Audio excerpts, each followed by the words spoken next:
दादांचा photo सुद्धा त्यांना सुद्धा आपल्याला फुलं वाहायला लागलं, हे दुःख जे आहे हे एवढ्या लवकर यायला नको होतं. फार मोठं कर्तृत्व जे आहे दादांच्या हातून घडत होतं, इतिहास घडत होता आणि तो अचानक थांबला. असं कधी होत नाही, पण ते झालं. दादांच्याबद्दल बोलावं तेवढं थोडं आहे. आपल्या सगळ्यांना त्यांच्या कामाची कल्पना आहे. सकाळपासून संध्याकाळपर्यंत, घसा बसेपर्यंत, मग घशावर औषधं घ्या, मग ते वाफ घ्या, अमुक घ्या, तमुक घ्या, एवढं सगळं होईपर्यंत मातीत धुळीत सकाळपासून संध्याकाळपर्यंत राबणारा, कार्यकर्त्यांशी संपर्क साधणारा आणि अजित दादा एकच वादा हा एक उत्स्फूर्त जो आहे जयघोष जनतेमध्ये निर्माण करणारा हा आमचा दादा आज आमच्यात नाही. तुमची आमची फार मोठी जबाबदारी या निमित्तानं आपल्या खांद्यावर पडलेली आहे.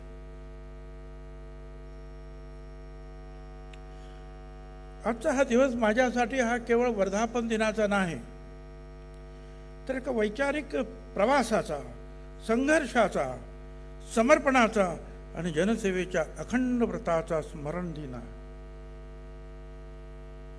मी आताच प्रफुल्लभाईंना सांगितलं की छान आहे, पण पहिल्यांदा संकल्प आला पाहिजे, मग संघर्ष करायला पाहिजे आणि मग समर्पण करायला पाहिजे. संकल्प करण्यासाठी आज आपण येतो आलेलो आहोत. हा संकल्प तुम्हाला आम्हाला करावा लागेल. तो संकल्प सिद्धीस नेण्यासाठी संघर्ष करावा लागेल आणि त्यासाठी समर्पण, सर्वार्थाने समर्पण करावं लागेल. जे दादांनी केलं, मित्रांनी अनेकांनी केलं. याच षण्मुखानंद हॉलमध्ये 10 जून याच दिवशी 27 वर्षापूर्वी अशा गाद्या टाकलेल्या होत्या. सगळे बसले होते, समोर सगळे कार्यकर्ते होते, सर्व देशातून लोक आले होते. एस काँग्रेसचं जे आहे हे समर्पण जे आहे राष्ट्रवादी काँग्रेसमध्ये झालं, चरखा मिळाला वगैरे वगैरे, आपल्याला सगळ्यांना माहिती आहे. पण ते सहज झालं नाही. खरं म्हणजे मी हा इतिहास का सांगतो, ज्यांना इतिहास माहिती आहे तेच भविष्य घडवू शकतात, हे अटल बिहारी वाजपेयींनी सुद्धा सांगितलं. पहिल्यांदा पण इतिहास तर माहिती पाहिजे की काय काय झालं. आपण छत्रपतींचा इतिहास सांगत असतो, संभाजी राजांचा इतिहास सांगत असतो, आपण अहिल्याबाई होळकरांचा, यशवंतराव होळकर, फुले शाहू आंबेडकरांचा, साठेंचा का सांगतो हा इतिहास, की त्यांनी हे केलं, काय संघर्ष झाला, कसा झाला, हे तुमच्या आमच्या मनामध्ये प्रत्येकाच्या ठसलं पाहिजे. मनापासून एक मनातून ऊर्जा निर्माण झाली पाहिजे. ते सगळं झालं. खरं म्हणजे पवार साहेबांना काँग्रेसनं बाहेर काढलं, त्यांच्याबरोबर संगमा आणि ते तारिक अनवर वगैरे वगैरे, हे जे काय आहे सहज मिटवता आलं असतं, पण नाही, त्यावेळेला त्यांना काढण्यात आलं. आणि मी त्यावेळेला विरोधी पक्ष नेता होतो आपल्या विधान परिषदेचा, आणि काय करायचं ठरलं, त्यांना काढलं. मला आठवतं की ते मुंबईत यायच्या अगोदर शिवाजीराव नलावडे आणि त्यांच्या कार्यकर्त्यांनी एक जाहीर सभा एका कुठल्या तरी चव्हाण सेंटरमध्ये, मला वाटतं, मी सुद्धा बाहेरगावी होतो, ताबडतोब आलो. म्हणजे हिंदुस्थानातच होतो. सुरुवात झाली, काय करायचं, नाव काय ठेवायचं. हा A10 मला काल बरं वाटलं, कारण त्या A10च्याच परिसरामध्ये काल झेंडावंदन करण्याचा सुद्धा प्रसंग आमच्यावर आला आणि मला ते सगळं आठवलं. A10 म्हणजे आपलं जे ऑफिस आहे ना आता त्याच्या बाजूचा एक छोटा बंगला जो विरोधी पक्ष नेता म्हणून मला मिळाला होता, तिथंच ह्या सगळ्या गोष्टी घडल्या.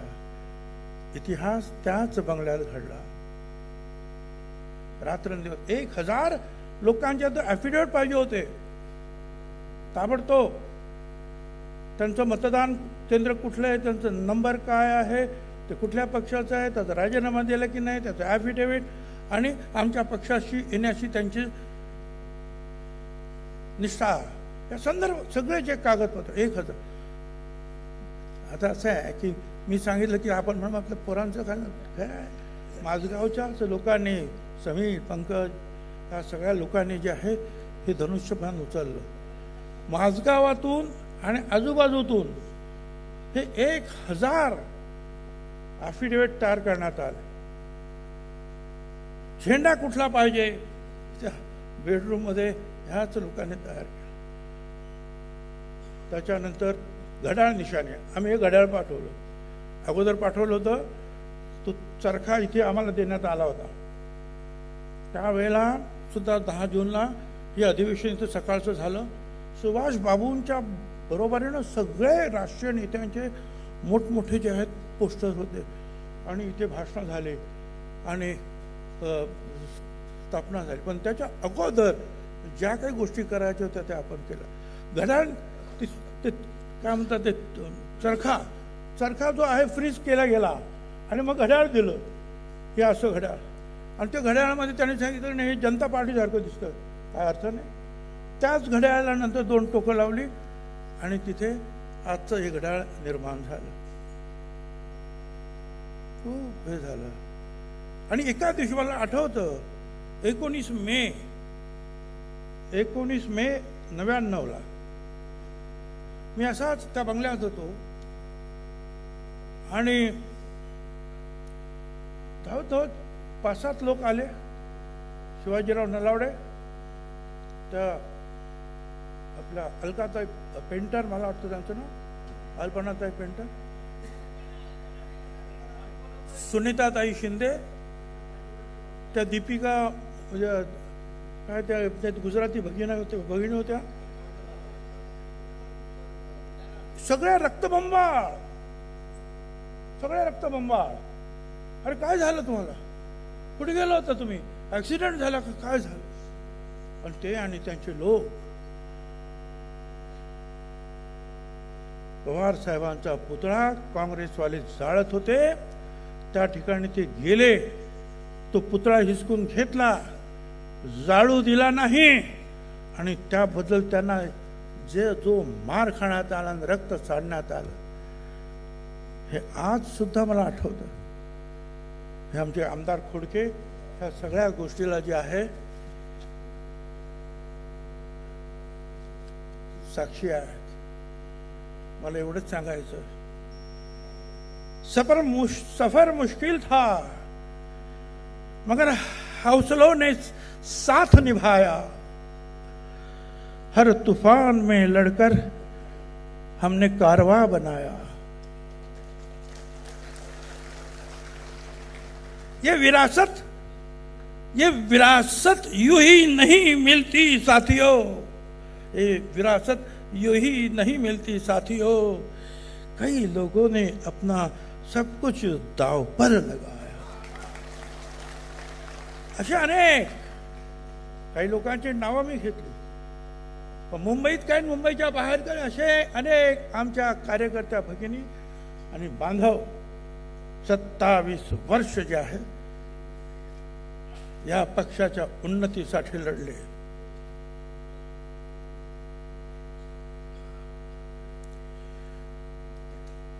कितीतरी फोन, सगळे फोन ते खोडकेच घ्यायचे. सोनिया गांधींच्या ऑफिसमधून फोन, ते ऑस्कर फर्नांडिस, सुशीला दीक्षित, ते राजेश पायलट, ते आपले कलमाडी, मुकुल वासनिक जीवन, ते आधीच विचार तुम्ही इकडे या, आम्ही तुम्हाला आजच पुढचा मुख्यमंत्री म्हणून जाहीर करतो. मी सांगितलं नाही, मी पवार साहेबांबरोबर राहणार, फुले शाहू आंबेडकरांचा विचार घेऊनच पुढे जाणार. आज काही जाऊन त्यांना विचारा. तो प्रश्न नाही आहे काय आला आणि काय. जो मिल गया उसी को मुकद्दर समझ लिया, जो खो गया उसी को भुलाता चला गया, मैं जिंदगी का साथ निभाता चला गया. प्रश्न येत नाही. चालायचं तो त्याचा जो आहे तो आनंद या गोष्टीचा आहे की आपण हा पक्ष वाढवला. ओबीसींना बरोबर घेतलं, दलितांना बरोबर घेतलं, आदिवासींबरोबर, सगळ्यांना, मराठ्यांना, सगळ्यांना बरोबर घेतलं आणि हा पक्ष वाढला. पहिला मेळावा झाला इथे सकाळी आणि संध्याकाळी शिवाजी पार्कला. 4 दिवस हे आपली पोरं जे आहेत आमची त्या कठड्यावर झोपायचे. मी महापौर होतो म्हणून ओळख होती तिकडे बंगल्यामध्ये, तिथे सकाळचे जायचे. आणि त्यावेळेला लक्षावधी लोकांचा तो मेळावा, तो संकल्प. जागा पुरली नाही, बाहेर रस्त्यावर स्टेशनपर्यंत लोकांची गर्दी.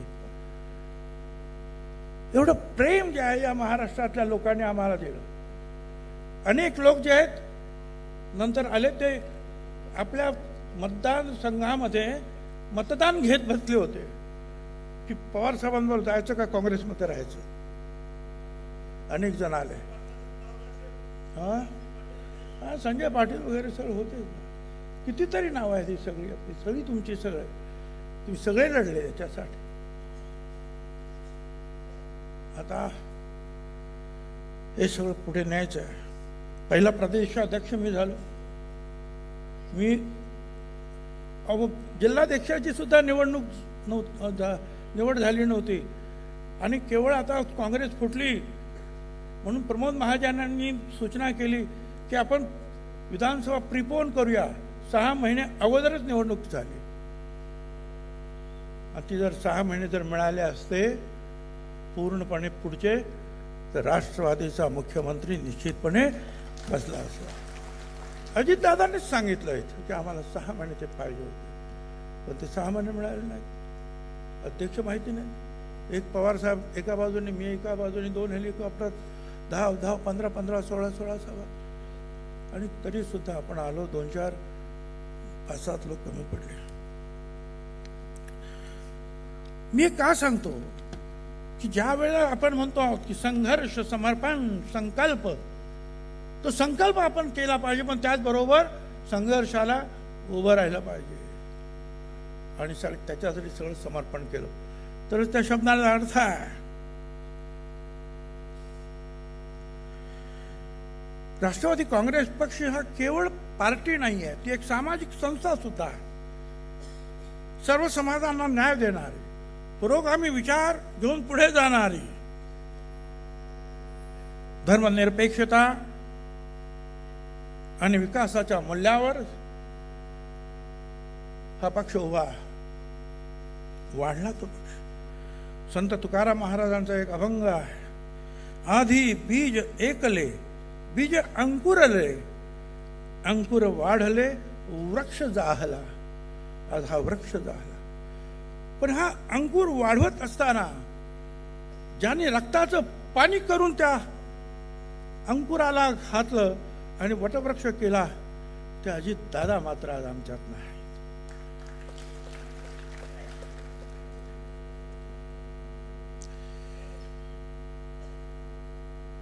अनेक लोकांचे कष्ट आहेत, अनेक पिढ्यांचे कष्ट आहेत. दादांचे तर 100% आहेच आहे. अजितदादांनी या पक्षाच्या वाढीसाठी, संघटना मजबूत करण्यासाठी, महाराष्ट्राच्या विकासासाठी दिलेले योगदान शब्दात करणं अशक्य आहे. त्यांचं काम आपल्याला पुढे न्यावं लागेल. संधी सगळ्यांना मिळते. संधीचं सोनं करायचं का माती करायची हे तुम्ही आम्ही ठरवायचं. आज तुम्ही प्रमुख कार्यकर्त्यांच्या रूपामध्ये आहात. आपल्याला ह्या अजितदादांच्या आशीर्वादानं एक त्यांचा आशीर्वाद ही आपली एक संधी आहे. आणि म्हणूनच 2-2 वेळा जे दाखवलं गेलं ना, ते BLO आणि BLA,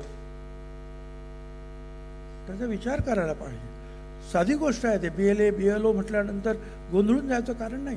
निवडणुकीला आपण प्रत्येक वेळा उभे राहतो त्यावेळी एवढे लोक घेऊन जातो, एवढे अर्ज, आणि हे आमचे कार्यकर्ते आहेत, मतदार आहेत, हे भरा. आणि दुसरा बंडल असतो, हे खोटे आहेत, हे काढा. करतो की नाही? तेच जे आहे सरकारी कर्मचारी इथं करणार प्रत्येक बूथवर. त्यावेळेला आपला प्रत्येक बूथ प्रमुख तिथे हजर असला पाहिजे. कुठली आपली मतं आहे, शेवटी निवडणूक जिंकणं हे तिथे सुरुवात होतं. हे मगाशी सांगितल्याप्रमाणे ते तिथे सुरुवात होतं. आणि म्हणून बूथ प्रमुख असलाच पाहिजे. काय चाललंय, तो BLO काय करतोय त्याच्यावर लक्ष असलं पाहिजे. आपल्या लोकांचं संरक्षण झालं पाहिजे. खोटं असेल तर बाजूला पडलं पाहिजे. ते एकाचं काम नाही. ते माझं फक्त एकट्याचं नाही, यांचं नाही, यांचं नाही, यांचं नाही. ते तुमच्या तालुक्याच्या पर्यंत, गावापर्यंतच्या लोकांचं काम आहे की हे जे SIRचा कार्यक्रम आपण जो म्हणतो आहोत, मतदानाची छाननी मतदारांची, ती आपल्याला पूर्ण करायची आहे. एक लक्षात ठेवा, यशवंतराव चव्हाण ज्यांनी महाराष्ट्राचा हा पहिले मुख्यमंत्री, ते म्हणाले होते, राजकारण हे समाज परिवर्तनाचे साधन आहे. सत्ता हे अंतिम ध्येय नाही. समाजाचं परिवर्तन करायचं आहे, शेवटच्या माणसांपर्यंत पोहोचायचं आहे.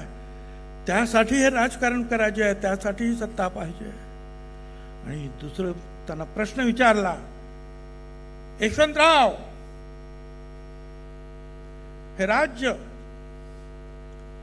मराठीचं होणार का मराठ्यांचं होणार? यशवंतरावनी ताबडतोब उत्तर दिलं, हे राज्य मराठीचं राज्य होणार आहे. मराठीचं राज्य, सर्वसामान्य सगळ्यांचं राज्य हे होणार आहे. जो जो मराठी बोलतो, जो जो ही मायबोली बोलतो, त्या सगळ्यांचंच हे राज्य होणार आहे. आज यशवंतराव चव्हाण हे आपले आयकॉन आहे. आपल्याला हे विसरता कामा नये. लोकांमध्ये जाऊन संघर्ष करायचा, पुनर्बांधणी करायची आहे.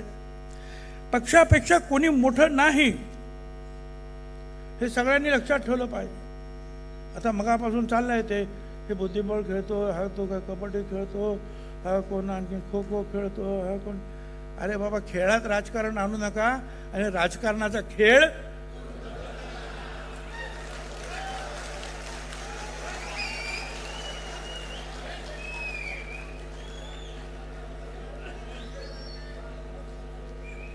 पक्षापेक्षा कोणी मोठं नाही. आणि पक्ष म्हणजे काय? पक्ष म्हणजे फक्त झेंडा नाही. पक्ष म्हणजे फक्त ऑफिस किंवा फक्त त्याच्यावर लावलेलं बोर्ड नाही. पक्ष म्हणजे तुम्ही आम्ही कार्यकर्त्यांचा मोठा समूह म्हणजे पक्ष आहे. पक्ष आपल्याला मोठा करायचा आहे. ज्या निष्ठा आम्ही अजितदादांच्या चरणी वाहिल्या होत्या, त्याच निष्ठा आता आम्हाला सुनेत्राताईंच्या चरणी व्हायच्या आहे.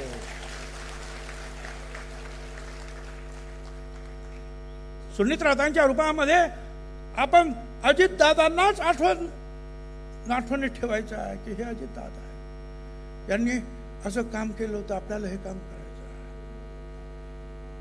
कुठे संकट निर्माण झाले तर अगोदर पुढे लढण्याची तयारी ठेवा. मी काय बोलू, तो बोलेल नाही, हम बोलेंगे पहले.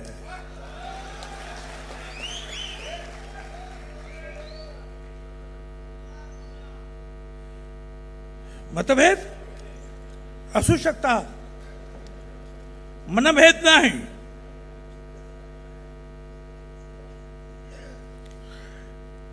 आज महायुतीमध्ये आपण काम करतो आहोत. छत्रपती शिवाजी महाराज, फुले, शाहू, आंबेडकर, अहिल्याबाई होळकर, साठे यांच्या मार्गाने आपण पुढे जातो आहोत. एक दुसरं आणखी लक्षात ठेवा, ही पदं आहेत ना, पदं मग कुठली पण, हे अळवावरचं पाणी असतं. ते कधी निष्ठून जाईल काही सांगता येत नाही. कार्यकर्ता जिवंत असला पाहिजे मनानं. संघर्ष आपला वारसा आहे. समर्पण आपली ओळख झाली पाहिजे. मी अधिक न बोलता एवढंच सांगेन, न मंजिल से डरेंगे ना रास्तों से हारेंगे. ना मंजिल से डरेंगे ना रास्तों से हारेंगे. कितने भी तूफान आए जिंदगी में गिरकर भी संभलते रहेंगे. हम राष्ट्रवादी का झंडा लेकर चले थे और आखिरी सांस तक चलते रहेंगे. धन्यवाद. जय हिंद, जय महाराष्ट्र.